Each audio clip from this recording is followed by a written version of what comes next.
Hi అండి. Old నైటీతో summer frock ఎలా stitch చేయాలనేది ఈరోజు చూపిస్తున్నాను.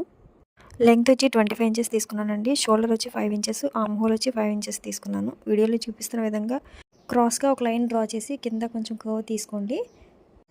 ఓల్డ్ నైటీస్ అనేవి పడేయకుండా సమ్మర్‌లో పిల్లలకి ఫ్రాక్స్ కింద ఒకసారి ఇలా ట్రై చేయండి. మళ్ళీ కొంచెం ఎక్స్ట్రా క్లాత్ తీసుకొని మనం ఆల్రెడీ కట్ చేసింది దాని మీద వేసుకొని ఓన్లీ స్లీవ్స్ వరకే కట్ చేయండి. మనం ఫస్ట్ కట్ చేసిన క్లాత్ ఏదైతే ఉందో అది రైట్ సైడ్లో వేసుకొని, సెకండ్ పార్ట్లో కట్ చేసిన క్లాత్ ఏదైతే ఉందో అది రాంగ్ సైడ్ వేసుకొని ఓన్లీ ఆర్మ్ హోల్ దగ్గర మాత్రమే మీరు జాయిన్ చేసుకోవాలండి. రెండు క్లాత్లు చెప్పడం కంటే వీడియోలో చూస్తేనే మీకు బాగా అర్థమవుతుంది. ఇప్పుడు మెడ పార్ట్ అంతా ఇలాగ ఫోల్డ్ చేసుకొని ఒక స్టిచ్ వేసుకోండి. మధ్యలో కొంచెం గ్యాప్ అనేది ఉంచండి, ఎలాస్టిక్ అనేది ఎక్కించాలి కాబట్టి. ఎలాస్టిక్ వచ్చేసి నేను 20 ఇంచెస్ అయితే తీసుకున్నానండి. ఎలాస్టిక్ రెండు ఎడ్జిలను కలిపి ఒక 4-5 స్టిచెస్ అయితే వేసేసేయండి, స్ట్రాంగ్గా ఉండాలి కాబట్టి. కింద ఫోల్డ్ చేసుకొని ఒక స్టిచ్ అనేది వేసుకొని సైడ్ జాయిన్ చేసుకోండి.